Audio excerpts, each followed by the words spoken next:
Silence is rarely empty. It is usually full of answers.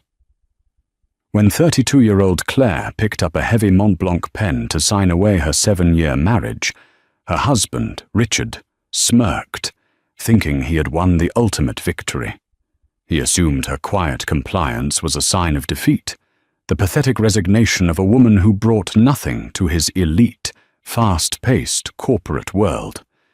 He did not know the ink on those divorce papers was a countdown.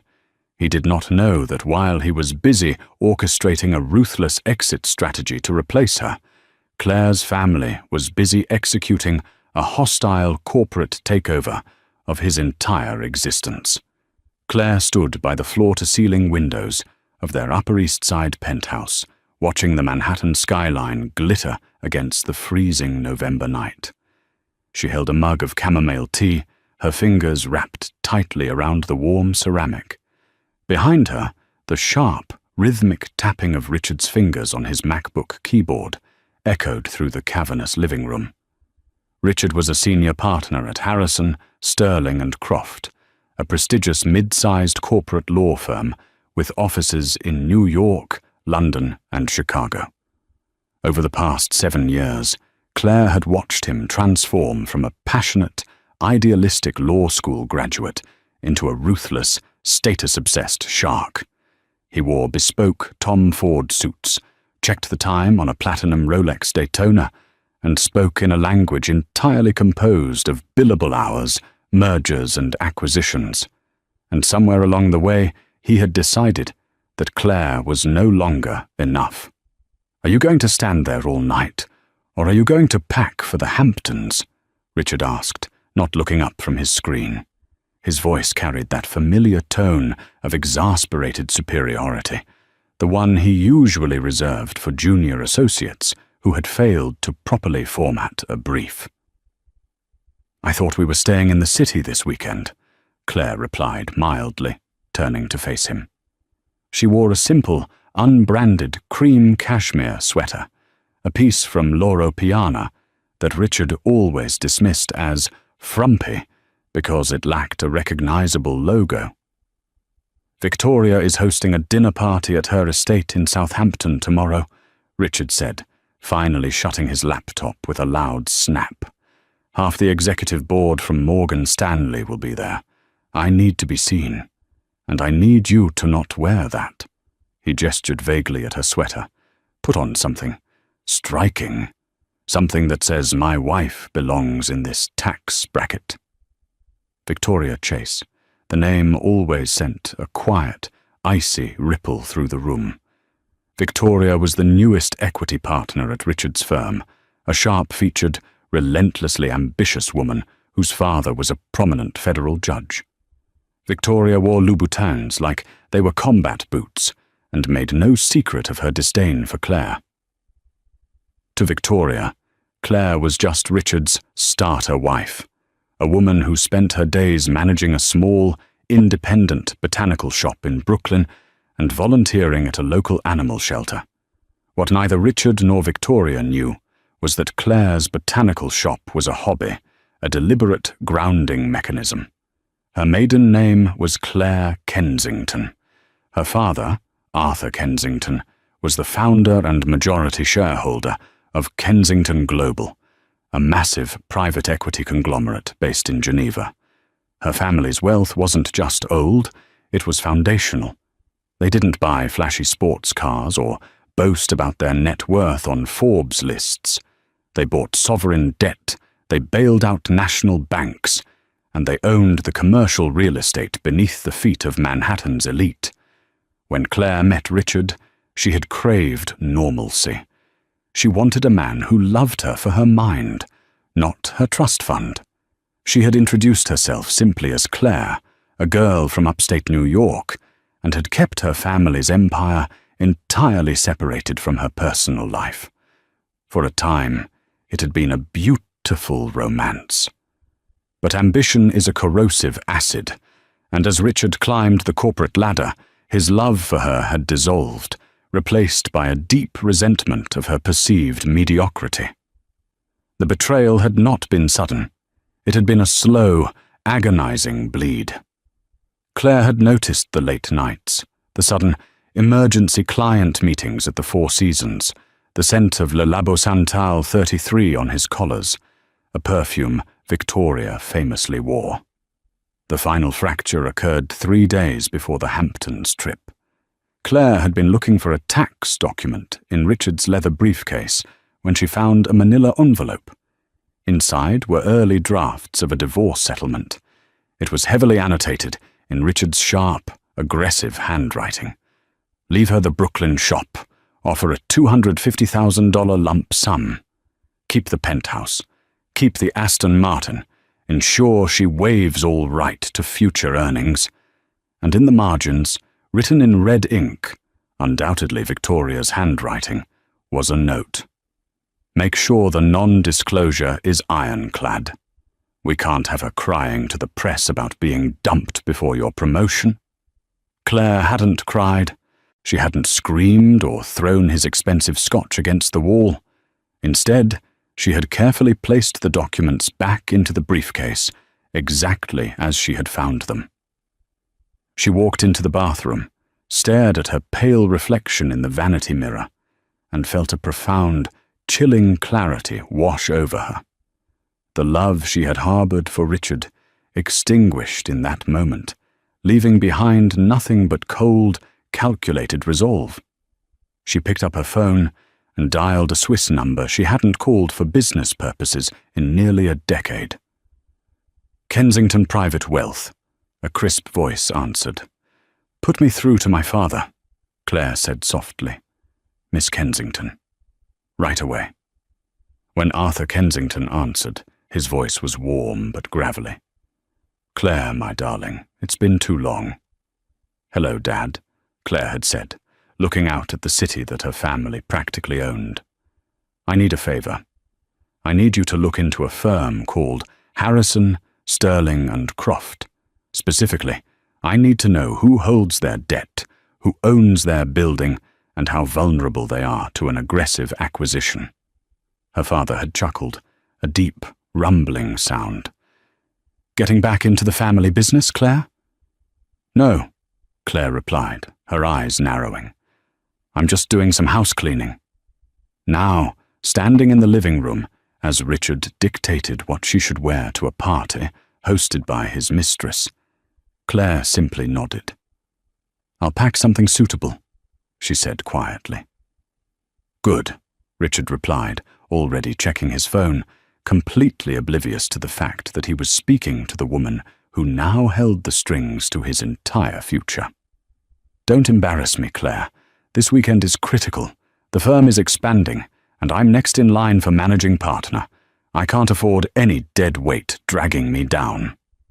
I promise, Richard, Claire said, turning back to the window. You won't have to worry about my weight dragging you down much longer.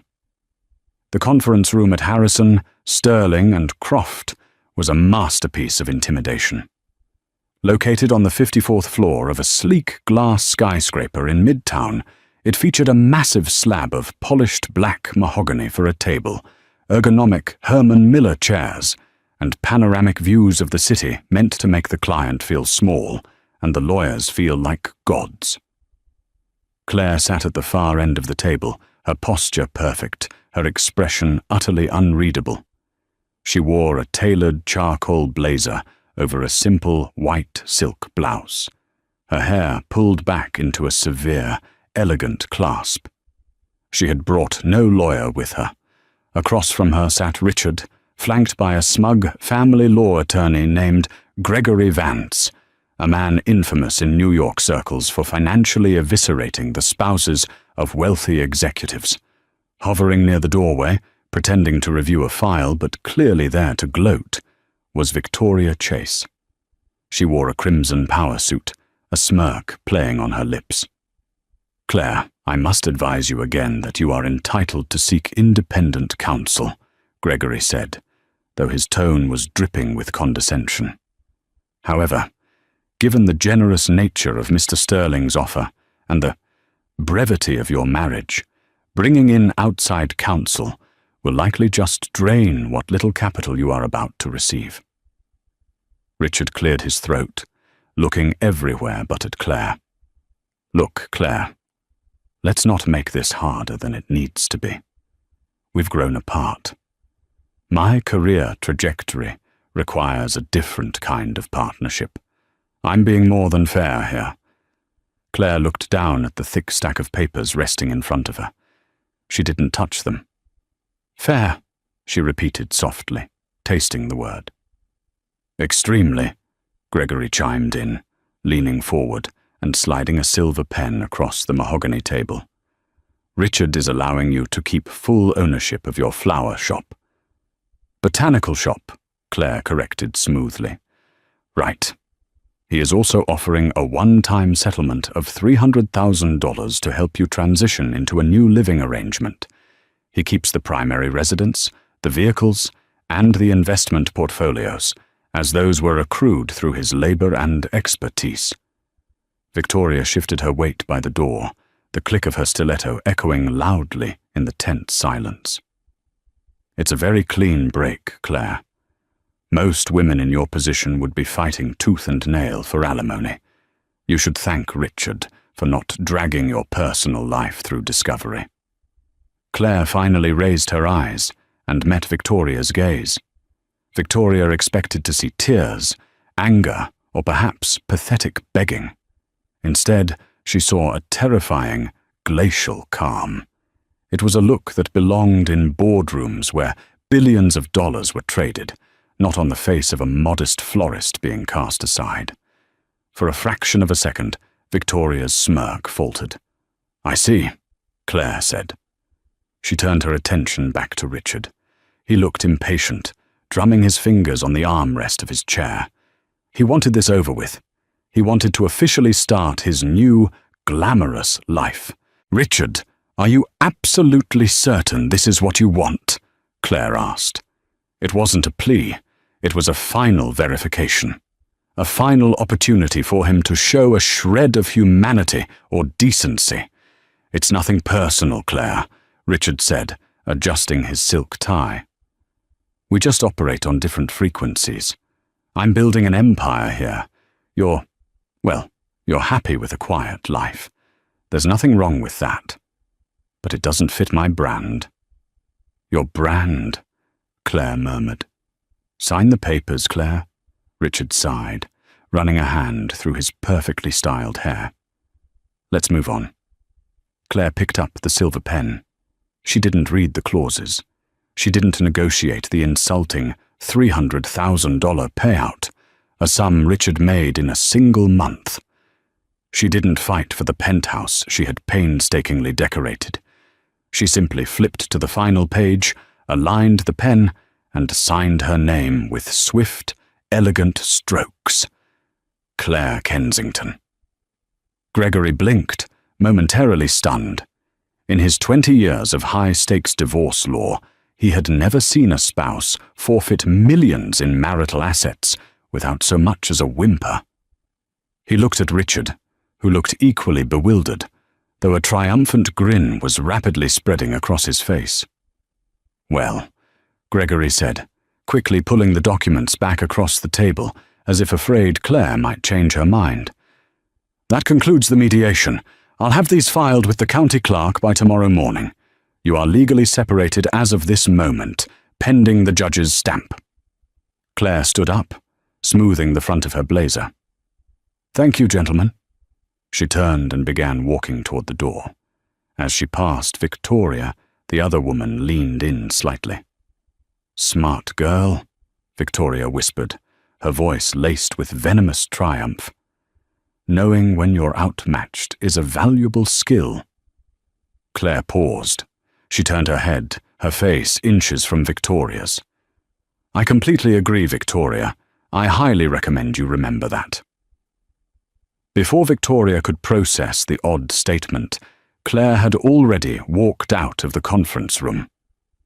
She walked down the long, carpeted hallway of Harrison, Sterling, and Croft, past the glass-walled offices of associates frantically drafting memos, past the receptionist who gave her a sympathetic, pitying smile. Claire stepped into the elevator and pressed the button for the lobby. As the door slid shut, sealing her off from the life she had lived for 7 years, she felt an immense, physical weight lift from her shoulders. She wasn't Mrs. Sterling anymore. She was Claire Kensington again. When she reached the ground floor lobby of the massive commercial tower, she bypassed the revolving doors leading to the busy Manhattan street and instead walked toward a private security desk located near the rear executive entrance. A man in a sharp black suit stood waiting.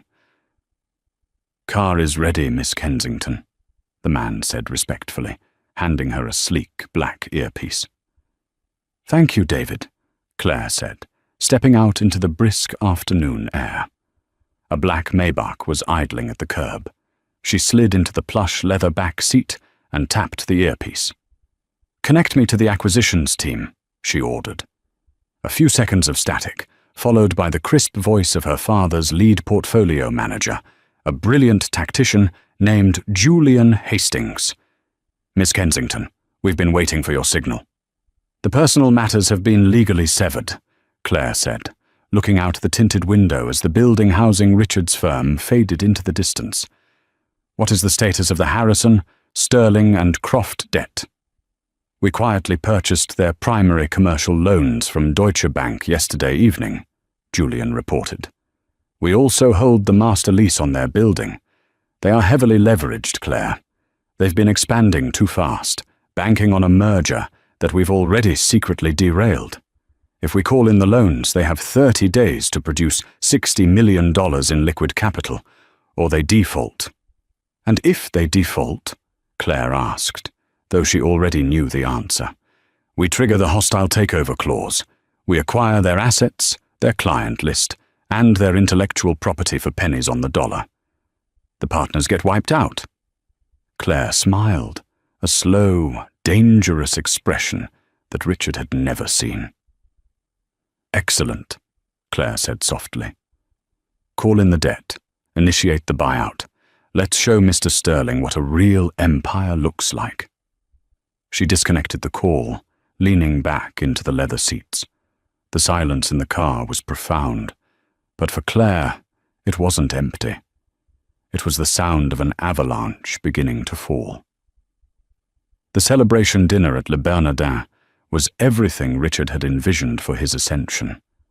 The private dining room was bathed in the warm, golden glow of a baccarat chandelier, reflecting off the crystal champagne flutes filled with Dom Perignon. Richard sat at the head of the table, his new title, managing partner of Harrison, Sterling and Croft, officially ratified by the board that very afternoon. Victoria sat to his right, wearing a backless emerald silk dress, her hand resting possessively on his thigh under the table. To his left sat William Harrison, the firm's 60-year-old founding partner, a man whose face was deeply lined by decades of high-stakes corporate warfare. "To Richard," William said, raising his glass, his voice booming over the low hum of the exclusive restaurant, "who engineered the Morgan Stanley merger and brought this firm into the 21st century. May our billable hours be endless and our liabilities non-existent." "Cheers," the table of senior equity partners echoed in unison. Richard took a sip, the crisp, cold champagne tasting like absolute victory. It had been exactly 1 week since Claire had signed the divorce papers. The judge had expedited the filing, a favor called in by Victoria's father, the federal judge. Claire was gone, erased from his life with a meager $300,000 check and the keys to her little flower shop. He was unencumbered, wealthy, and standing at the absolute pinnacle of his career. His phone buzzed in his tuxedo pocket. He ignored it. 5 seconds later, it buzzed again. Then a third time. Frowning, Richard pulled the device out. It was his private assistant, calling with an emergency override. He excused himself with a charming smile and stepped out into the quiet, carpeted hallway near the coat check. "What is it, Sarah?" he snapped. "I told you I was not to be interrupted tonight." "Mr. Sterling, I'm so sorry. Sarah's voice trembled. She sounded close to tears. "But you need to look at your email immediately. It's the firm's finance department. Deutsche Bank just sent a formal notice." "A notice of what? The commercial property expansion?" Richard rubbed his temples, annoyed that mundane administrative issues were bleeding into his coronation night. "No, sir. A notice of sale and immediate debt call. Deutsche Bank no longer holds our primary commercial loans. They sold our debt paper yesterday to a private equity conglomerate in Geneva." Richard froze. The champagne in his stomach suddenly felt like lead. Selling commercial debt wasn't entirely uncommon, but it was usually done in tranches, not overnight, and certainly not to a foreign private equity firm, unless the firm was distressed. Harrison, Sterling, and Croft wasn't distressed. They were highly leveraged, yes, but they were profitable. "Who bought the debt?" Richard asked, his voice dropping an octave. "A firm called Kensington Global," Sarah replied, her voice shaking. "And Mr. Sterling, they are citing a technical covenant breach in our expansion filings. They are calling in the entire principal, $60 million, payable in 29 days, or they trigger a default and asset seizure." "That's impossible," Richard hissed, drawing the attention of a passing sommelier. He lowered his voice, pacing frantically. "They can't call in the debt on a technicality. We have 30 days to cure any breach. Who the hell is Kensington Global?" "They are one of the largest private wealth funds in Europe, sir.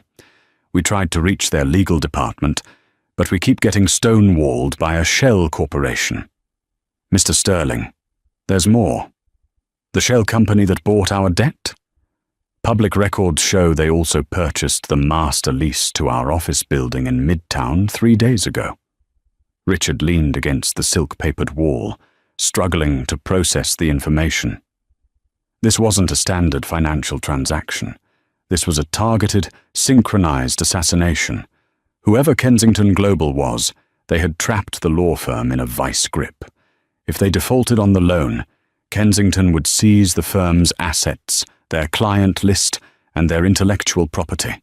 The partners would be wiped out, personally liable for the remaining debts due to the aggressive mezzanine financing Richard himself had pushed for. "Call William's assistant," Richard ordered, his breathing shallow. "Get the finance team back into the office. I don't care what time it is. We need a bridge loan from Goldman Sachs by tomorrow morning." But the bridge loan never came. Over the next 3 weeks, Richard's perfect life dissolved into a waking nightmare. Every major bank in Manhattan, JP Morgan, Citi, Morgan Stanley, mysteriously denied their applications for emergency refinancing. Doors that had been wide open to Richard just a month prior were suddenly, violently slammed shut. Former allies wouldn't return his calls. It was as if an invisible, omnipotent hand was actively blacklisting them from the global financial system. The firm's atmosphere turned toxic. Junior associates, sensing the blood in the water, began quietly clearing out their desks. Equity partners turned on each other in screaming matches behind glass walls. Victoria, whose own capital contributions were tied up in the firm, became frantic and vicious, blaming Richard for the aggressive expansion strategy that had left them vulnerable. By day 28, Harrison, Sterling, and Croft was functionally bankrupt. The $60 million was a ghost they could not catch. Late that evening, William Harrison sat in Richard's office, looking 10 years older. He stared blankly at the breathtaking view of the Manhattan skyline. "They won't even negotiate over the phone," William rasped, swirling a glass of neat bourbon. Kensington's representatives finally sent an email.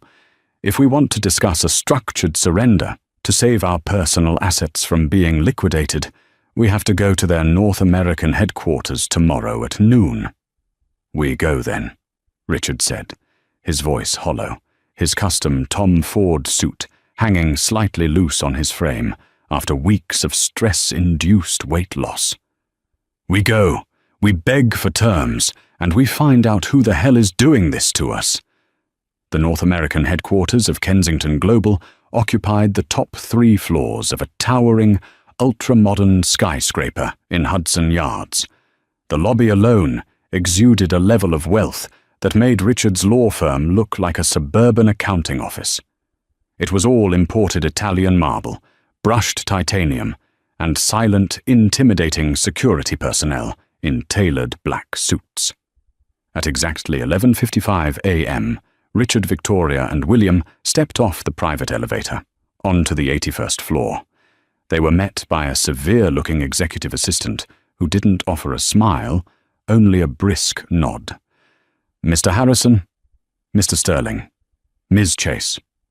The Director of Acquisitions will see you now, she said smoothly, turning on her heel and leading them down a vast corridor lined with abstract modern art. Richard adjusted his tie, his palms sweating. He had spent the entire car ride rehearsing his pitch. He would appeal to the director's financial sensibilities.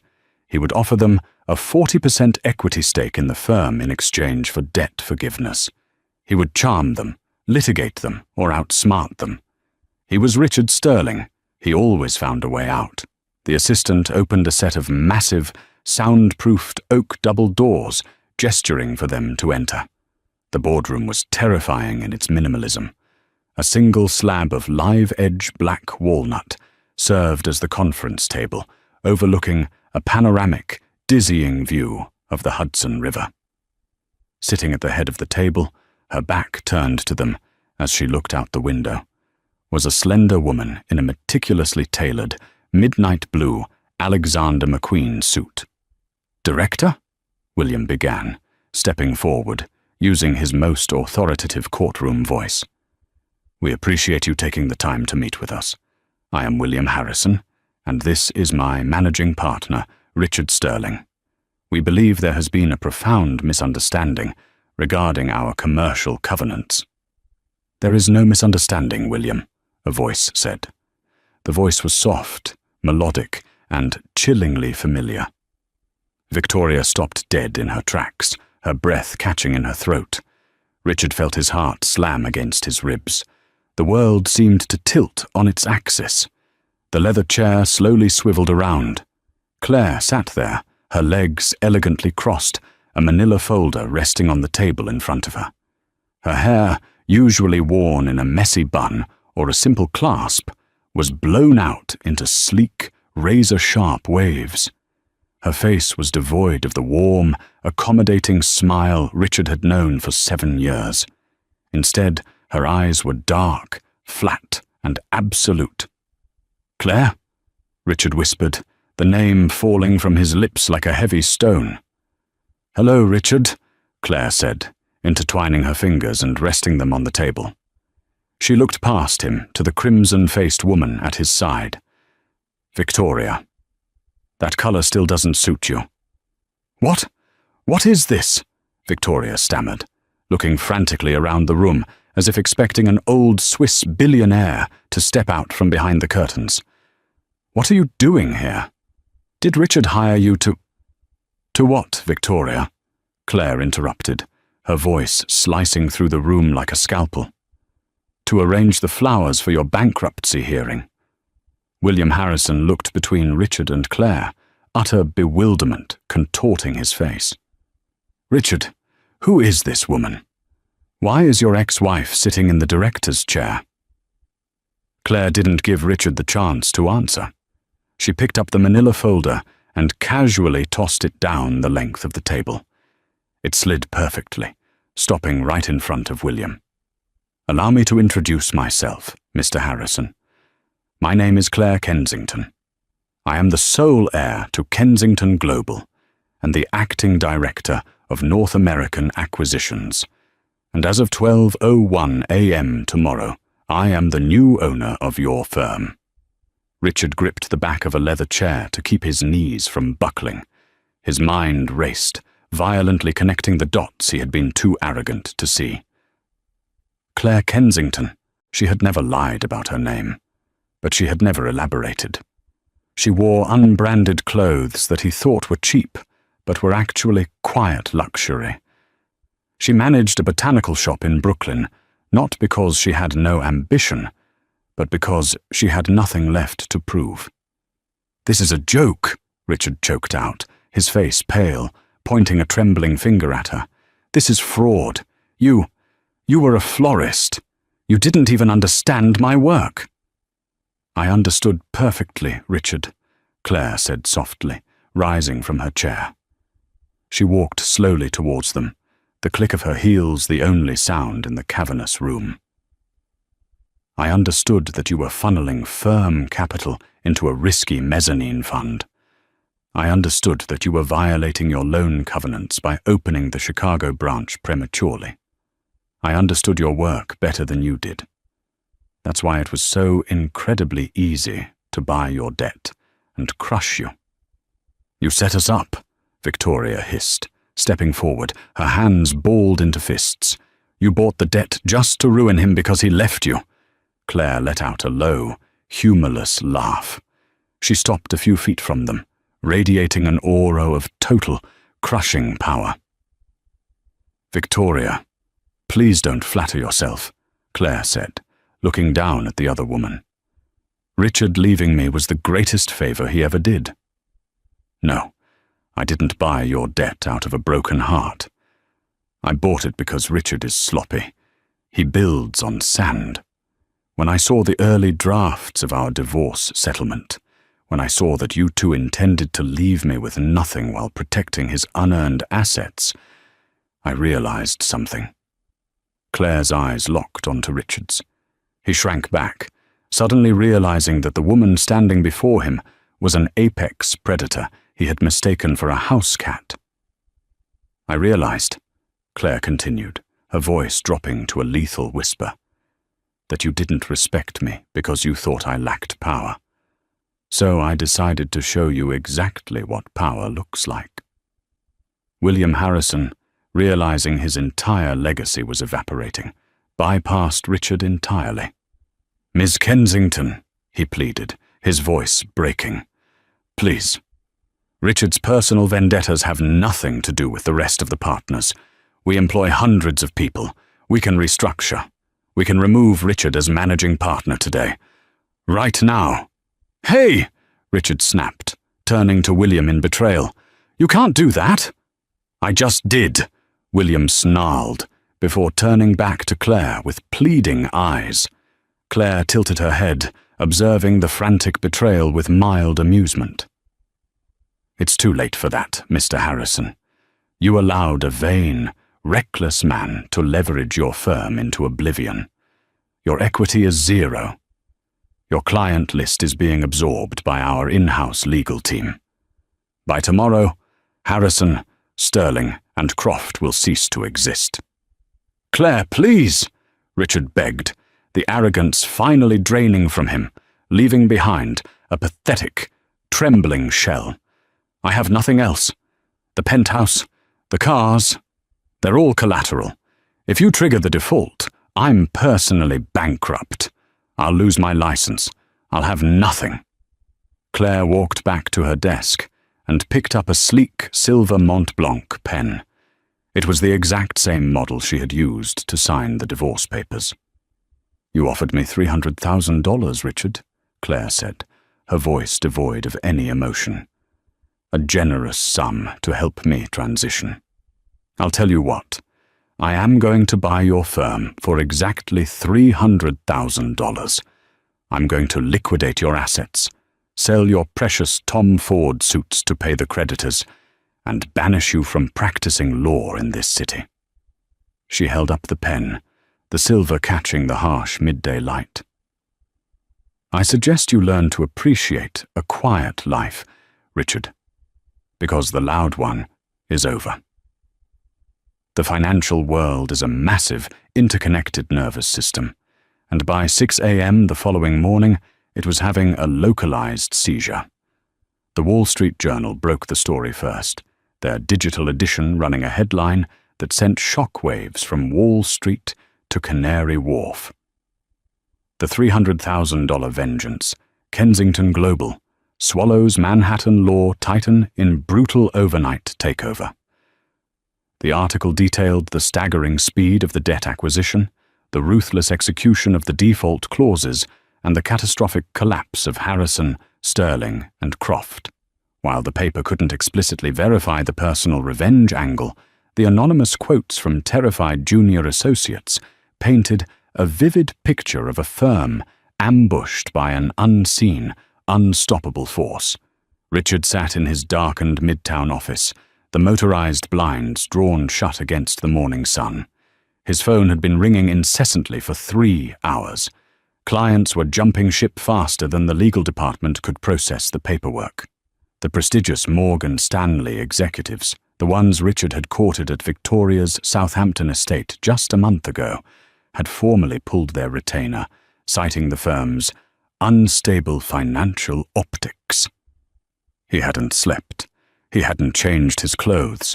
The sharp, arrogant managing partner who had dismissed his wife as a mediocre florist was gone, replaced by a hollow-eyed man staring into the abyss of his own hubris. The glass door to his office swung open, shattering the heavy silence.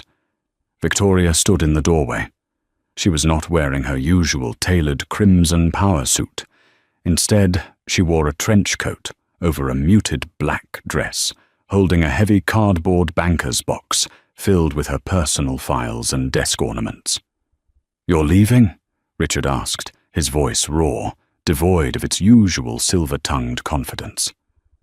"I'm surviving," Victoria corrected, stepping into the room and letting the door click shut behind her.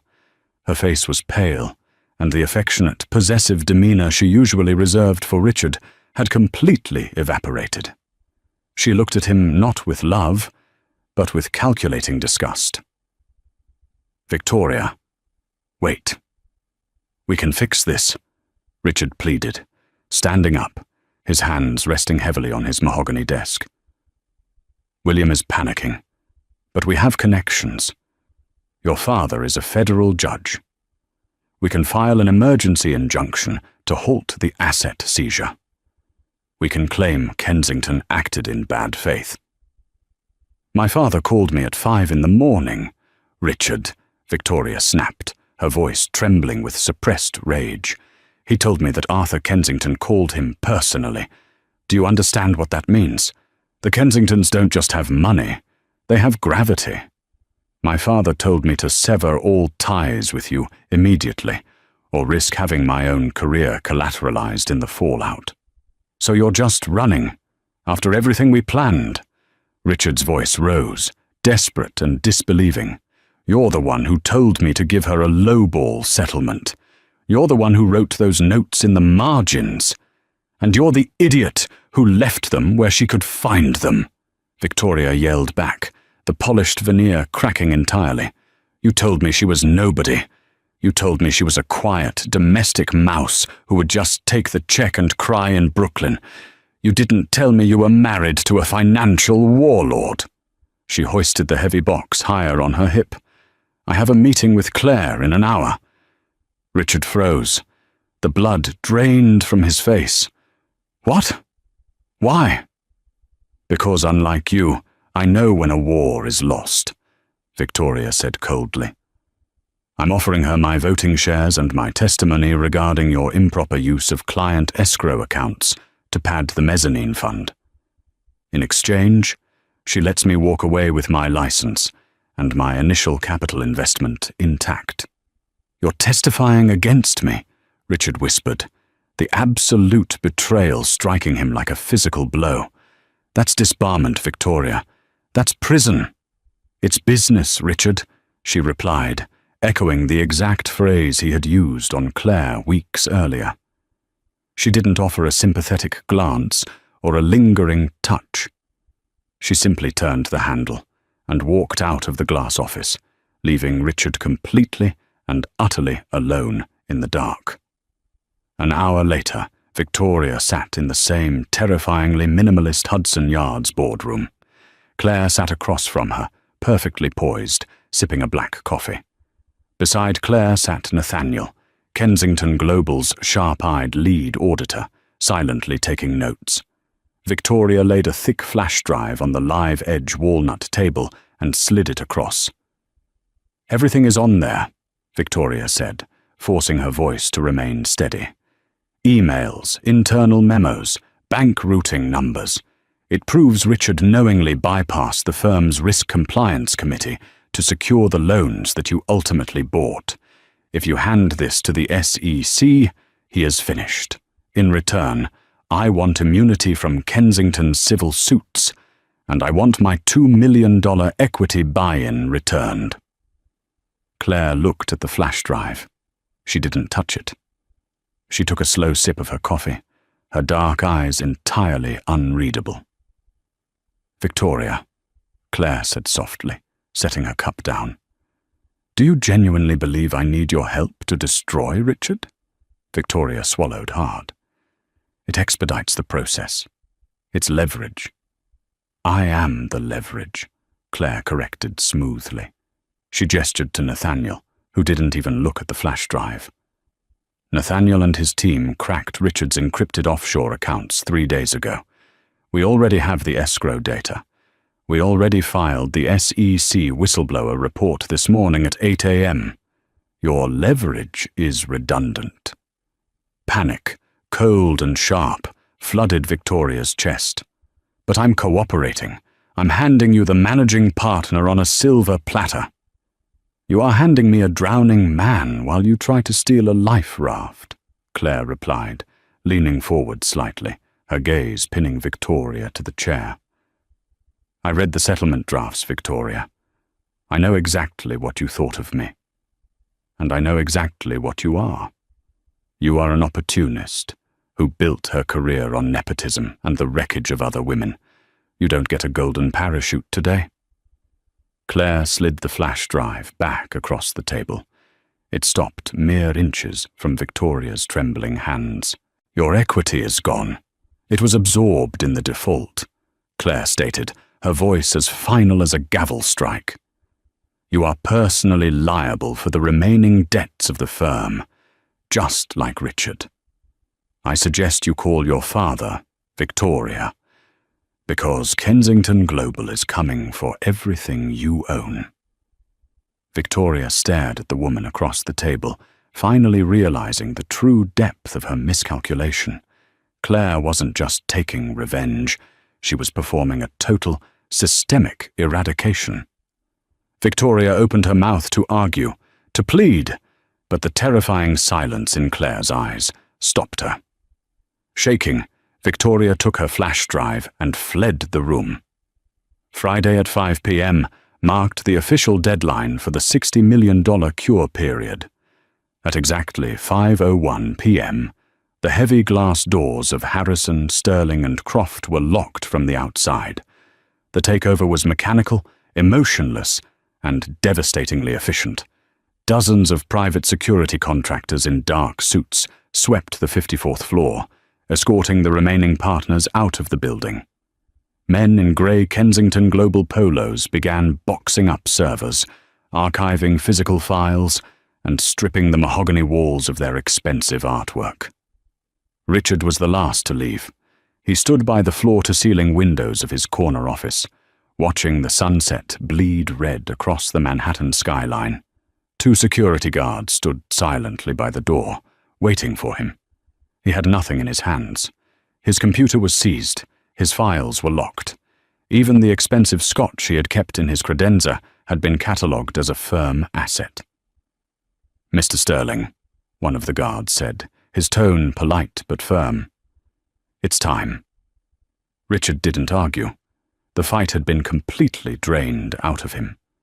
He walked out of his office, down the long, carpeted hallway, past the empty cubicles and the dark conference rooms where he had once felt like a god. The silence of the dead firm was deafening, but the nightmare was far from over. When Richard finally emerged from the commercial tower and hailed a cab to his Upper East Side penthouse, he expected a sanctuary. He expected to pour a drink, collapse on his imported Italian leather sofa, and try to figure out how to rebuild. Instead, he found the lobby of his building swarming with men in tactical gear and moving uniforms. The concierge, a man who normally greeted Richard with obsequious deference, wouldn't even meet his eye. Richard took the private elevator to the penthouse floor. When the doors opened, he was greeted by the sight of his front door propped wide open. Inside, a team of appraisers was tagging furniture. "Hey, what the hell is going on here?" Richard yelled, sprinting into the foyer. A tall man in a tailored suit, holding a tablet, stepped forward. "Mr. Sterling, I am Arthur Kensington's personal liaison. We are executing the asset seizure." "This is my private residence," Richard screamed, his voice cracking. "The firm defaulted, not me. You can't touch my home." "Actually, sir, we can," the liaison said calmly, swiping on his tablet and holding it up for Richard to see. It was a digital copy of the mezzanine loan agreement Richard had signed to fund the firm's Chicago expansion. When you secured the emergency financing 3 months ago, you signed a personal guarantee. You collateralized your personal assets to secure the corporate debt. Since the firm cannot cover the $60 million, the debt transfers to you. Richard stared at his own signature on the screen, feeling physically sick. He had signed it because he was arrogant. He had signed it because he believed the firm would never fail. That he would never fail. "The penthouse is now property of Kensington Global," the liaison continued, stepping aside as 2 movers carried Richard's prized leather sofa out the door. "As is the Aston Martin in the garage, which is currently being loaded onto a flatbed tow truck. Your bank accounts have been frozen pending a full forensic audit by the SEC. I have nowhere to go," Richard stammered, looking around at the rapidly emptying apartment. "Miss Kensington anticipated that," the liaison said. He reached into his suit jacket and pulled out a standard white business envelope, handing it to Richard. "She left this for you." With trembling hands, Richard tore open the envelope. Inside was a single, crisp cashier's check. It was made out to Richard Sterling. The amount was for exactly $300,000. Attached to the check was a small, handwritten note on heavy cardstock. The handwriting was elegant, familiar, and utterly merciless. A generous sum to help you transition into your new living arrangement. I suggest you learn to budget.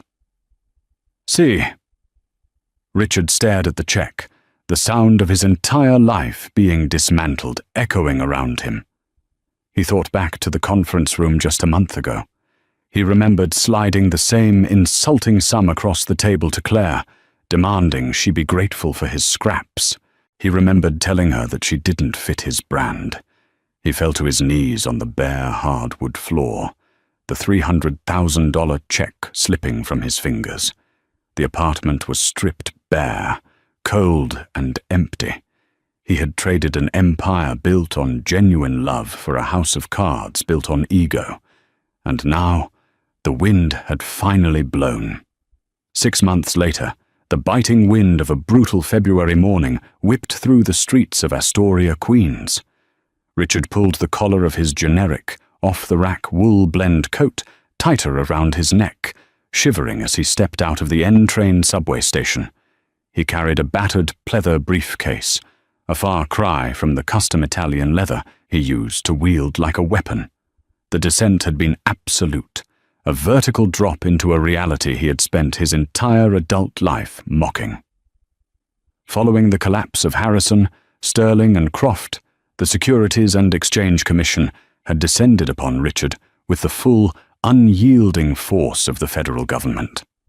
Lead investigator Thomas Caldwell, an unforgiving bureaucrat who despised Wall Street arrogance, had frozen all of Richard's hidden assets within 48 hours.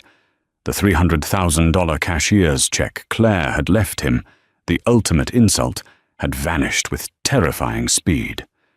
Without his law license, which had been permanently revoked by the New York State Bar Association, Richard had to learn the brutal mathematics of survival. Criminal defense retainer. $150,000 handed immediately to a mid-tier defense attorney named Simon Glick to keep Richard out of a federal penitentiary. Civil restitution, $85,000 seized by the state to partially refund the escrow accounts he had illegally tapped for the mezzanine fund. Living expenses and debt.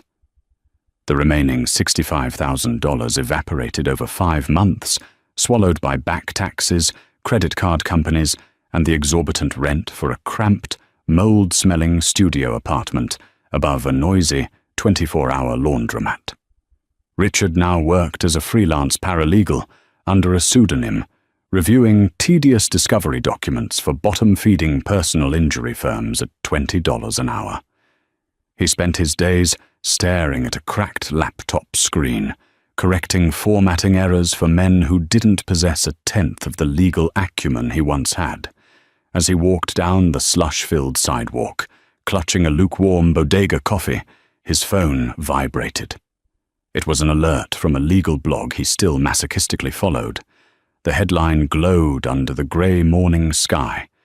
Former legal titans headquarters transformed. Kensington Global unveils the Sanctuary Project. Richard clicked the link, his thumbs numb from the cold.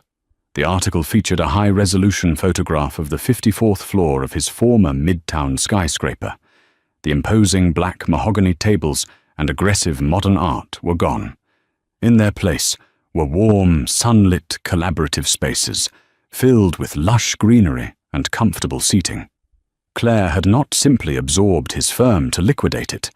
She had repurposed the entire commercial lease.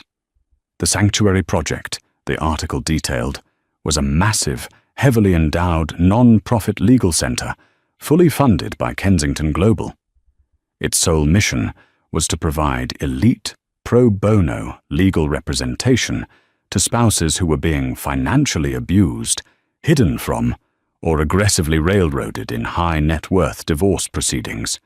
She had taken the very floor where Richard had planned to discard her and turned it into a fortress to protect women, just like her. Richard felt a sickening lurch in his stomach. He kept reading. The article mentioned Victoria Chase. Her fate had been equally catastrophic. After the flash drive incident, the SEC had subpoenaed Victoria's private communications. While she avoided prison by turning state's witness against Richard, the scandal had stained her powerful family. Her father, the esteemed federal judge, had been forced into an early, disgraced retirement to avoid an ethics probe. Victoria was now reportedly living in a small town in Connecticut, working as an assistant manager at a mid-range retail boutique, completely exiled from New York elite society. We built a house of cards, Richard thought bitterly, tossing his empty coffee cup into a freezing trash can, and we invited a hurricane inside. Later that afternoon, driven by a masochistic impulse he couldn't entirely explain, Richard took the subway into Brooklyn.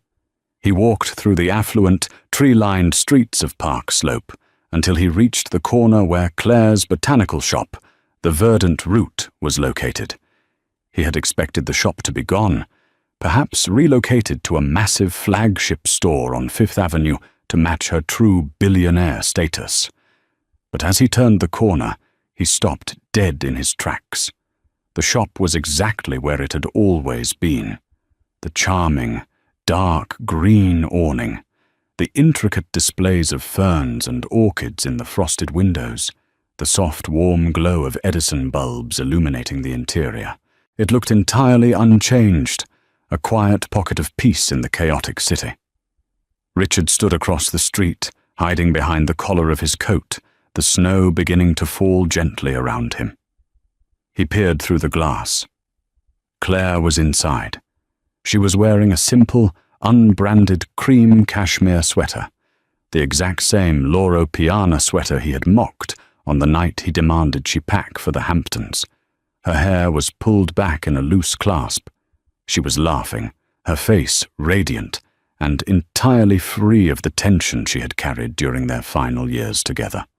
She was carefully potting a delicate white orchid, speaking animatedly to an elderly customer. Beside her stood David, the sharp-suited security operative, now wearing a more relaxed civilian sweater, but still keeping a watchful, protective eye on the perimeter. Richard took a step off the curb. He didn't know what he intended to do. Apologize? Beg for a loan? Demand to know why she hadn't just told him who she was from the beginning? But before his foot could hit the asphalt, David's eyes snapped up. Through the glass, across the busy street, the security operative locked eyes with Richard. David didn't reach for a weapon or make a threatening gesture. He simply shook his head once, a slow, absolute dismissal. You do not belong here. Then Claire looked up. For a fraction of a second, her eyes met Richard's through the falling snow. Richard's heart hammered against his ribs. He waited for the sneer of triumph, the vindictive glare of a woman who had thoroughly crushed her enemy. But Claire didn't sneer. Her expression didn't change at all. She looked at him with the exact same mild, polite indifference she had given the cashier at the grocery store. He was not her enemy anymore. He was a ghost. He was an administrative error she had corrected 6 months ago. She calmly broke eye contact, turned back to her customer, and handed over the potted orchid with a brilliant, genuine smile. The realization hit Richard harder than the bankruptcy, harder than the disbarment, harder than the loss of the penthouse. He had spent his entire life desperately trying to be seen, to be feared, to be recognized as powerful. But Claire didn't need to be seen to be powerful. Her power was in her silence, in her profound, unshakable security in who she was. Richard stood in the freezing snow for a long time, watching the life he had thrown away. He had traded a woman who held the world in her hands for a woman who only wanted the world's attention. He slowly turned away, pulling his thin coat tighter against the wind, and began the long, cold walk back to the subway, disappearing into the vast, unforgiving anonymity of the city. True power rarely screams. It whispers, and sometimes it simply remains silent. Richard's tragic downfall was engineered not by a sudden, vindictive plot, but by his own blind, consuming arrogance. He mistook Claire's quiet grace for weakness, and her lack of pretension for a lack of worth. In his relentless pursuit of a superficial empire, he eagerly signed away his most valuable asset, failing to realize that the very pen he handed her was the instrument of his own execution.